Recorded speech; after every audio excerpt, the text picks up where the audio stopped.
আসসালামু আলাইকুম এভরিওয়ান। আজকে আমরা ডিসকাস করব কার্ড 5 এ আইটেম নাম্বার 8 ইরিটেন্ট পয়জনগুলো। ওকে, সো প্রথমে হচ্ছে ইরিটেন্ট পয়জন এর আমরা পড়ছিলাম ক্লাসিফিকেশনের মধ্যে ছিল মেটালিক পয়জন, অ্যানিমাল পয়জন আর ভেজিটেবল পয়জন। ওকে, মেটালিক পয়জনের মধ্যে কি কি আছে? Arsenic, lead, mercury, copper. Animal পয়জনের মধ্যে snake venom, insecticide. Okay, so আজকে এই থেকে সবচেয়ে ইম্পর্টেন্ট হচ্ছে তোমার আর্সেনিক, তারপর লেড। ঠিক আছে, এই দুইটা অনেক ইম্পর্টেন্ট।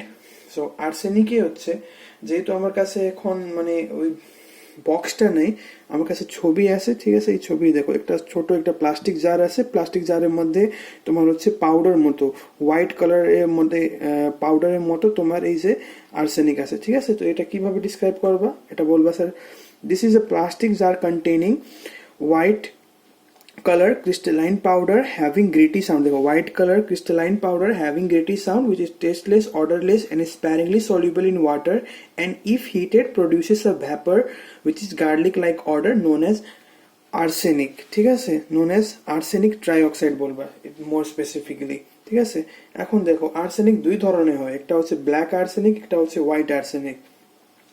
এর মধ্যে ব্ল্যাক আর্সেনিক পয়জনাস না, হোয়াইট আর্সেনিক হচ্ছে পয়জনাস। কেন পয়জনাস? কারণ হচ্ছে it is soluble in water and it is absorb from GIT. Black arsenic কেন পয়জনাস না? Because it is not soluble in water and not absorb from GIT.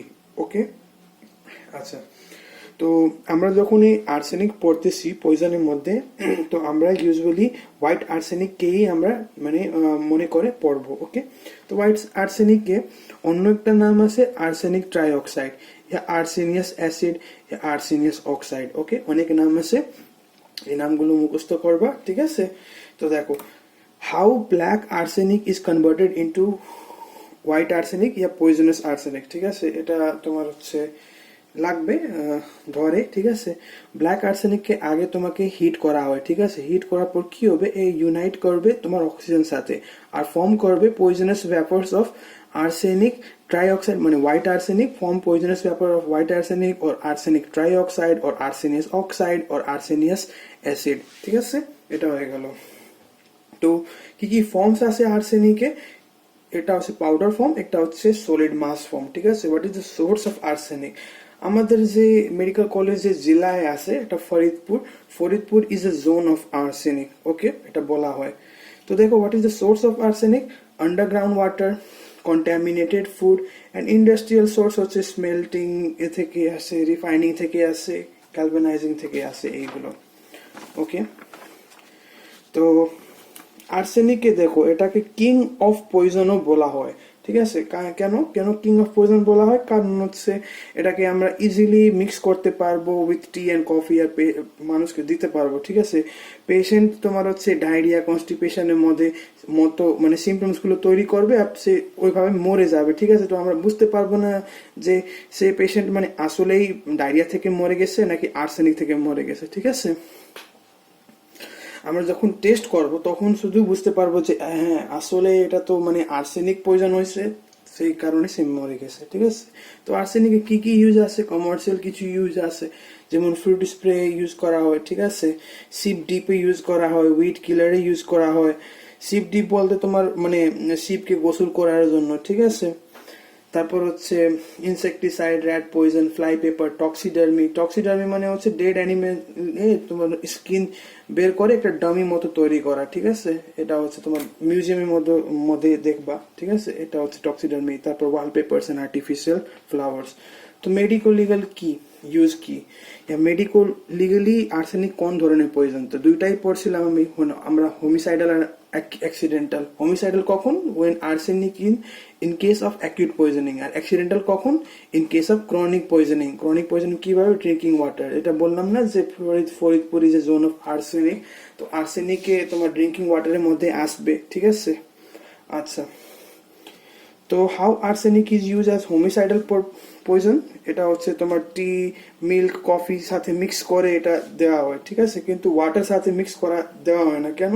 কারণ হচ্ছে ওয়াটারে তোমার ওই যে উপরে তোমার দেখবা white bubble will form at the corner of the glass, এই জন্য আর্সেনিককে ইউজুয়ালি ওয়াটারের সাথে মিক্স করা দেওয়া যায় না। ঠিক আছে, পয়জনাস কম্পাউন্ড অফ আর্সেনিক কি কি আছে এটা ধরা হয়। ঠিক আছে, arsenious arsenious oxide, arsenic trioxide প্রথম যেটা ছিল, তারপর arsenic disulphide, arsenic trisulphide, copper arsenide, copper acetoarsenide, sodium arsenide, potassium arsenide, এটা তোমার অসপিএতে আসবে। ওকে, তারপর দেখো mode of action of arsenic poisoning, এটাও তোমার অসপিএর মধ্যে আছে। একটা হচ্ছে লোকাল অ্যাকশন, একটা হচ্ছে রিমোট অ্যাকশন। লোকাল অ্যাকশনে কি করবে, irritation of the mucous membrane. আর রিমোট অ্যাকশনে কি করবে, প্রথমে আর্সেনিক তোমার কম্বাইন করবে with the sulphydryl groups of mitochondrial enzyme, যেমন হচ্ছে পাইরুভেট, অক্সিডেজ, ফসফেটেজ, ঠিক আছে। তারপর এই ইন্টারফেয়ার করবে উইথ সেলুলার রেসপিরেশন সাথে। তারপর কি করবে, এই যে ভ্যাসকুলার এন্ডোথেলিয়ামের পারমেবিলিটিটা এই ইনক্রিজ করে দিবে, যে কারণে কি হবে, ইডেমা হবে, হেমোরেজ হবে টিস্যুয়ে, ঠিক আছে। এর ছাড়া এই তোমার গ্লাইকোলাইসিস সাথেও ইন্টারফেয়ার করে আর সিএনএস কে ডিপ্রেস করে। ওকে, আচ্ছা, signs and symptoms of acute arsenic poisoning, signs and symptoms of chronic arsenic poisoning, এই দুইটাই ইম্পর্টেন্ট আছে। ওকে, আচ্ছা আচ্ছা, এটা পরে বলবো আমি তোমাকে, কি একটা জিনিস মনে পড়লো আমাকে। আচ্ছা ঠিক আছে, তো signs and symptoms of acute arsenic poisoning কি আছে, ফালমিনেন্ট টাইপ, গ্যাস্ট্রোএন্টেরিক টাইপ, আর হচ্ছে তোমার কি নার্কোটিক টাইপ, ঠিক আছে। আমি এখানে শর্টকাটে একটা বানাইছি, ঠিক আছে। ফালমিনেন্ট টাইপ কি হবে, যখন ম্যাসিভ ডোজ দেওয়া হয় 3 to 5 গ্রাম অফ আর্সেনিক, তখন symptoms will appear within half an hour, death will occur within 1 to 3 hours. কেন ডেথ হবে, because of shock, peripheral vascular disease. Peripheral vascular disease কেন হবে, বিকজ অফ ভাইসোডাইলেটেশন। এখানে GIT symptoms গুলো absent থাকবে। তারপর দেখো গ্যাস্ট্রোএন্টেরিক টাইপ, ঠিক আছে। এখানে কি হবে, small dose at repeated interval is given. GIT symptoms half an hour থেকে 1 আওয়ার মধ্যে চলে আসবে। আর এখানে যে জিআইটি সিমটমস আসবে, এটা রিজেম্বল করবে, মানে মনে হবে যে কোলেরা মতো, ঠিক আছে, ইয়া ফুড পয়জনিং মতো, কিন্তু আসলে তা না। তো এখানে কি কি হবে, থ্রোটের মধ্যে কনস্ট্রিকশন হবে, ডিসফ্যাজিয়া হবে, ইসোফেগাস, স্টোমাক আর বাওয়েলের মধ্যে বার্নিং এন্ড কোলিকি পেন হবে, ঠিক আছে। তারপর ইন্টেন্স থ্রাস্ট হবে, তারপর হচ্ছে ভমিটিং হবে যেটা প্রজেক্টাইল মতো, আর পার্জিং হবে which is associated with tenesmus, pain and irritation around the anus, ঠিক আছে। তো এইখানে দেখো কি হইতেছে, অ্যাকিউট আর্সেনিকের মধ্যে আগে ভমিটিং হইতেছে, তারপর পার্জিং হইতেছে, ঠিক আছে। কিন্তু কোলেরাতে या ডায়রিয়াতে তোমার কি হবে, আগে পার্জিং হবে তারপর বমি হবে, ঠিক আছে। তো এটা ডিফারেন্স যদি জিগায়, ঠিক আছে, কোলেরা আর তোমার হচ্ছে আর্সেনিকে কি হয়, ঠিক আছে, কোনটা আগে হয়, বমি আগে হয় নাকি পার্জিং আগে হয়, এটা তোমরা বলবা। কোলেরাতে পার্জিং আগে হবে আর তারপর বমি হবে, আর এখানে আর্সেনিকে বমি আগে হবে তারপর পার্জিং হবে। ওকে, ডিফিকেশন কি রকম থাকবে, ফ্রিকুয়েন্টলি থাকবে, ইনভলিউন্টারি থাকবে। স্টুল দেখো আর্লিয়ার স্টেজে ডার্ক কালার স্টিকিং থাকবে, লেটার স্টেজে কালারলেস, অর্ডারলেস, ওয়াটারি হয়ে যাবে, ঠিক আছে। And it will resemble rice water stool of cholera, ঠিক আছে। তারপর দেখো লিভারে কি হবে, লিভার ফ্যাটি ইনফিল্ট্রেশন হবে, রেনালের মধ্যে ওলিউরিয়া, ইউরেসিমিয়া হবে, সিভিএস এর মধ্যে সার্কুলেটরি কোল্যাপস হবে, ভ্যাসোডাইলেটেশন হবে, সিএনএস, এইগুলো তেমন কিছু লাগে না, ঠিক আছে। এখন আসি নার্কোটিক টাইপ। নার্কোটিক টাইপের মধ্যে জিআইটি সিমটম স্লাইড থাকে, টেস্ট মেটালিক হয়ে যাবে, গার্লিকি হয়ে যাবে, তারপর ডিলিরিয়াম কমা দেয়, তো এগুলো তেমন কিছু লাগবে না, ঠিক আছে, এটুকু জাস্ট মনে রাখবো। আচ্ছা, এইভাবে ধরতে পারে। আচ্ছা, তার আগে দেখো, তার আগে যে বললাম না কিভাবে বুঝবা যে কোলেরা নাকি তোমার হচ্ছে আর্সেনিক পয়জনিং, তো কি করব আমরা করব স্টুল এক্সামিনেশন, ঠিক আছে। রুটিন মেডিকেল আরএমই যেটা বলা হয়, রুটিন মেডিকেল এক্সামিনেশন, আর হচ্ছে এমই মাইক্রোস্কোপিক এক্সামিনেশন, ঠিক আছে। তো আমরা যখন স্টুল এক্সামিনেশন করব, মাইক্রোস্কোপে তোমরা পাবা ফিব্রিও কোলেরা পাওয়া যাবে, ঠিক আছে। তখন বোঝা যাবে যে হ্যাঁ আসলে এটা হচ্ছে কোলেরা, হচ্ছে কোনো আর্সেনিক না। যদি পাওয়া যাবে না তখন কি হবে, এটা অবভিয়াসলি আর্সেনিক। ওকে, আচ্ছা, তারপর দেখো এইভাবে ধরে, tell me one confirmatory test for all kind of poisoning death. একজন পার্সন মরে গেছে, ঠিক আছে, তোমার মনে হইতেছে যে তাকে পয়জন দেওয়া হয়েছে, ঠিক আছে। তো তুমি একটা টেস্ট বলো যেটা দিয়ে আমরা কনফার্ম করব, ঠিক আছে। সেটা হচ্ছে কেমিক্যাল অ্যানালাইসিস অফ ভিসেরা।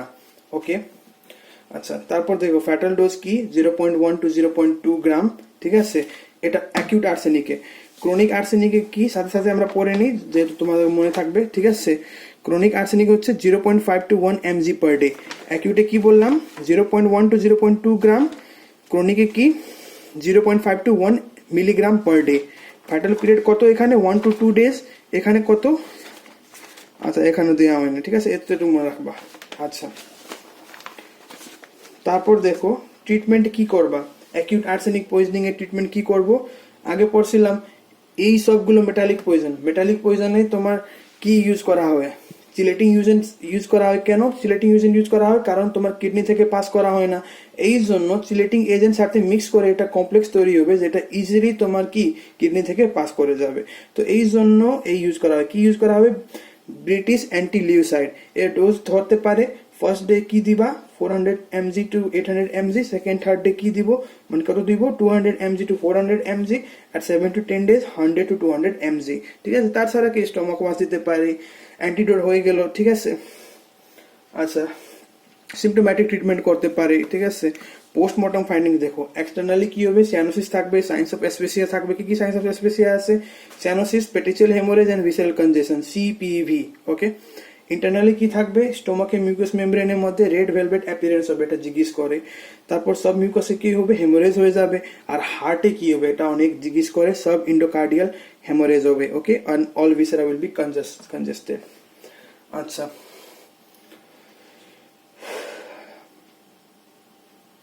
এই যে হার্টের সব ইন্ডোকার্ডিয়াল হেমোরেজ তোমার বারবিচুরেট পয়জনিং এর মধ্যেও পাওয়া যাবে। ঠিক আছে,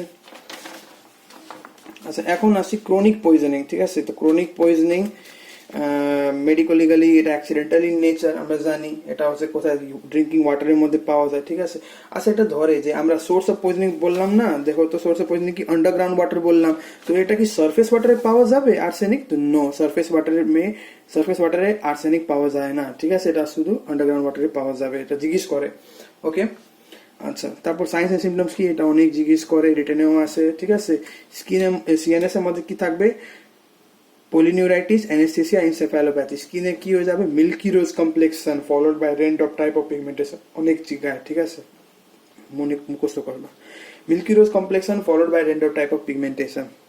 সাইড জিজ্ঞেস করবে কি হবে, স্কিন মানে অল ফ্লেক্সার কম্পার্টমেন্ট, তাছাড়া টেম্পল, আইলিড, নেক।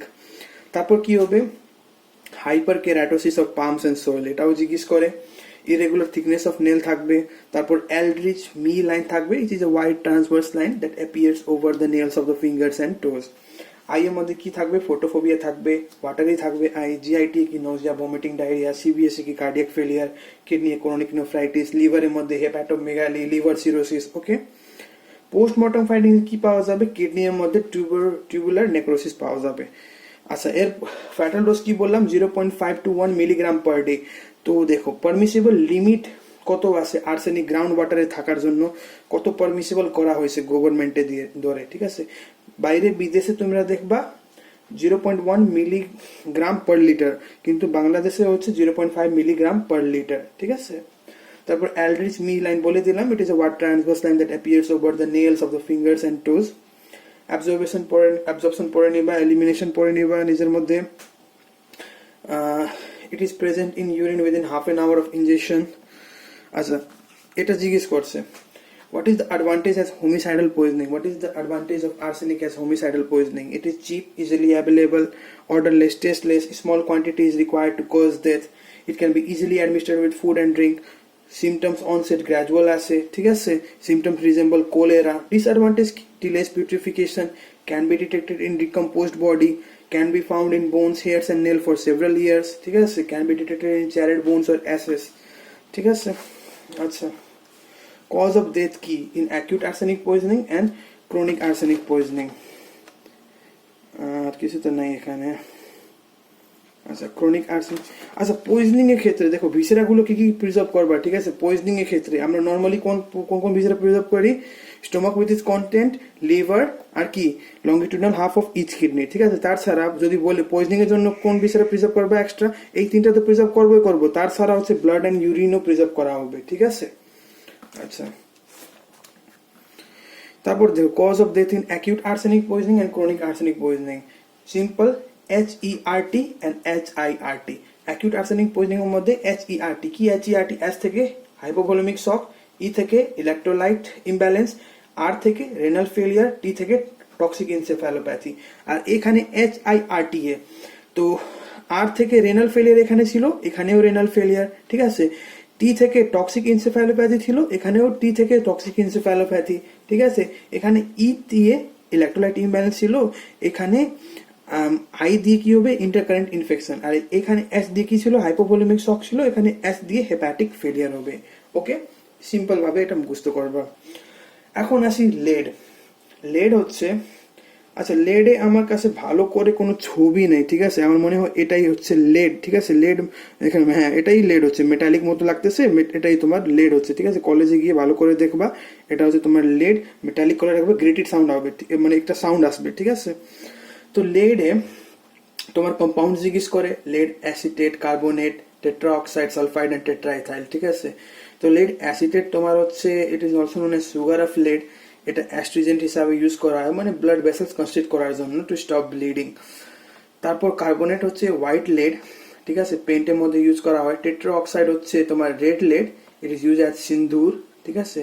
সালফাইড হচ্ছে surma, use as surma in the eyes, and tetraethyl হচ্ছে use in petrol to prevent knocking in the car. Okay, আচ্ছা অ্যাকিউট, আচ্ছা ফ্যাটাল ডোজ দেখে নাও। লেডে অ্যাকিউট পয়জনিং এর ফ্যাটাল ডোজ হচ্ছে 20 গ্রাম, ঠিক আছে, আর পিরিয়ড হচ্ছে 1 to 2 days। আর ক্রনিকে কত ছিল, এই জন্য তো মনে আসতেছে না, ক্রনিকে দেওয়া হয়নি, ঠিক আছে। তোমার হচ্ছে অ্যাকিউটে হচ্ছে 20 গ্রাম, ঠিক আছে, ফ্যাটাল পিরিয়ড হচ্ছে 1 to 2 days। Source of chronic poisoning জিজ্ঞেস করে, ঠিক আছে, কোথায় কোথায় পাওয়া যাবে, inhalation of lead, dust and fumes, ঠিক আছে। তারপর হচ্ছে ড্রিঙ্কিং ওয়াটার কন্টামিনেটেড, তোমার লেড পাইপের মধ্যে তোমার সাপ্লাই হয়, ঠিক আছে, পাইপের মধ্যে তোমার লেড পাওয়া যাবে, ঠিক আছে, ওয়াটার সাপ্লাই এর মধ্যে, ঠিক আছে। তারপর food preserve in tin container, food preserve with lead, ঠিক আছে, প্রিজার্ভেটিভ। ট্রিটমেন্ট, আচ্ছা এই যে ক্রনিক আর্সেনিক পয়জনিং এর মধ্যে treatment of chronic arsenic poisoning জিজ্ঞেস করে, ঠিক আছে। প্রথমে হচ্ছে যে জানি যে কন্টামিনেটেড ড্রিঙ্কিং ওয়াটার খাইতেছি, ক্রনিক কেন হবে, কন্টামিনেটেড ড্রিঙ্কিং ওয়াটার খাইতেছি, তো প্রথমে কি করবা, স্টপ ড্রিঙ্কিং কন্টামিনেটেড ওয়াটার। তারপর কি করবো, profuse amount of fresh water খাবো, তারপর profuse amount of fruits and vegetable খাবো, ঠিক আছে। তারপর হচ্ছে যদি cracking of palms and sole থাকে তাহলে ভ্যাসলিন ইউজ করবো, এটা। আচ্ছা এটা হয়ে গেল। আচ্ছা এই লেড থেকে তোমার লেড পয়জনিং এ একটা অনেক ইম্পর্টেন্ট কি করে, তোমার it develops sterility in male and female. ঢাকাতে তোমার almost 20 to 25% of the air has lead. Okay, so এই জন্য টিচাররা অনেক বলে তাড়াতাড়ি বিয়ে করে ফেলো, বুঝছো কেন, কারণ হচ্ছে তোমার মানে যদি বেশি এক্সপোজার হয়ে যাবে অনেক বছর পর, তোমার দেখা যাবে নিজের ভাবে স্টেরিলিটি ডেভেলপ হয়ে গেছে মানুষের মধ্যে, আমরা বুঝতেই পারবো না, ঠিক আছে, এটা কেন হয়ে গেছে। পরে আমরা যখন টেস্টগুলো করাবো তখন বোঝা যাবে আচ্ছা এটা বডি এর মধ্যে লেডে তোমার লেভেল অনেক হাই হয়ে গেছে, বুঝছো। আচ্ছা হ্যাঁ, আচ্ছা দেওয়া হয়েছে ক্রনিক লেড পয়জনিং তোমার 1 to 2 mg পার ডে, আর হচ্ছে অ্যাকিউট হচ্ছে 20 গ্রাম। ওকে, ডাইরেক্ট তোমার 20 গ্রাম দিয়ে সেটা মেরে যাবে, আর ক্রনিক হচ্ছে 1 to 2 mg per day. Okay, signs and symptoms of chronic lead poisoning অনেক অনেক অনেক ইম্পর্টেন্ট। আচ্ছা লেডের জন্য তোমরা বললাম না, কিভাবে বলবা, হাতে ধরে বলবা this is a plastic jar containing metallic lead, শেষ। Okay, signs and symptoms of chronic lead poisoning.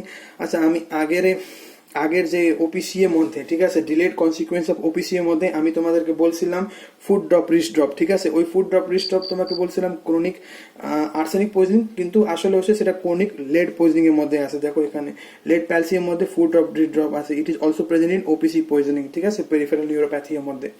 তো সাইন্স ক্রনিক লেড পয়জনিং কি আছে, facial pallor anaemia, facial pallor কেন হচ্ছে বিকজ অফ ভ্যাসোস্প্যাজম, এনিমিয়া কেন হচ্ছে because of increase breakdown of RBC and decrease haemoglobin synthesis. Lead line অনেক জিজ্ঞেস করে, ভাইবা শর্ট নোটস সব জায়গায় আছে, ঠিক আছে, এটি অলসো নন বর্টনিয়ান লাইন, এটা একটা bluish line, stippled blue line that is seen at the junction of the gums and teeth, especially on the upper jaw in 50 to 70% of the cases. কেন, because of the formation of lead sulfide granules which is formed by the action of hydrogen sulfide, and hydrogen sulfide is formed by the decomposed food in our body. Okay, এই lead line similar blue line কোথায় কোথায় দেখা যাবে জিজ্ঞেস করে, mercury poisoning এ, copper poisoning, iron poisoning এর মধ্যে দেখা যাবে। কোলিক কনস্টিপেশন থাকবে, দ্যাট ইজ ড্রাই বেলি এজ, রেড প্যালসি বলে দিলাম, ঠিক আছে, রিস্ট ড্রপ, ফুস্ট ড্রপ। এনসেফালোপ্যাথি থাকবে, কার্ডিওভাস্কুলারের মধ্যে হাইপারটেনশন, কিডনির মধ্যে ক্রনিক নেফ্রাইটিস, রিপ্রোডাক্টিভ যেটা বলে দিলাম স্টেরিলিটি ডেভেলপ করবে, মেলের মধ্যে লস অফ লিবিডো, ফিমেলের মধ্যে মেনস্ট্রুয়াল ডিস্টারবেন্স হবে, অ্যামোনেরিয়া, ডিসমেনোরিয়া, মেনোরেজিয়া, অ্যাবর্শন ফ্রিকুয়েন্ট হবে, আই এর মধ্যে রেটাইনাল স্টিপলিং হবে because which can be done by ophthalmoscope examination, ophthalmoscopy করে, ঠিক আছে। তাছাড়া আর কিছু না, ট্রিটমেন্ট কি করবা, ট্রিটমেন্ট হচ্ছে তোমার ব্রিটিশ অ্যান্টিলিউসাইড দিবা, কজ অফ ডেথ কি হয়ে যাবে? Hypovolaemic shock, hepatic failure, renal failure, respiratory failure. অ্যাকিউটের মধ্যে হাইপোভলিমিক শক, বাকিগুলো ক্রনিক ফেলিয়ার। পোস্টমর্টম তেমন লাগবে না, ঠিক আছে। কপারও তেমন কিছু ধরে নেই, এটা নিজের ভাবে যে পরে নিবা। কপারে তোমার টক্সিক কম্পাউন্ড কি কি আছে? Copper sulphate, copper subacetate, copper carbonate. Okay, acute poisoning, chronic poisoning, fatal dose, fatal পিরিয়ডিং নিজের ভাবে পড়বা, তেমন কিছুই লাগবে না, ঠিক আছে। ফসফরাস থেকেও তেমন কিছু ধরে নেই। তোমরা যদি বলো, ঠিক আছে, তোমরা যদি বলো ফসফরাসে পড়তে চাও, কপারও পড়তে চাও, তখন আমি পড়াই দেবো, কোনো সমস্যা নেই। ওকে, আচ্ছা, তো এটাই ছিল মোটামুটি আমরা কার্ড 5-এ আইটেম নাম্বার 8। Thank you.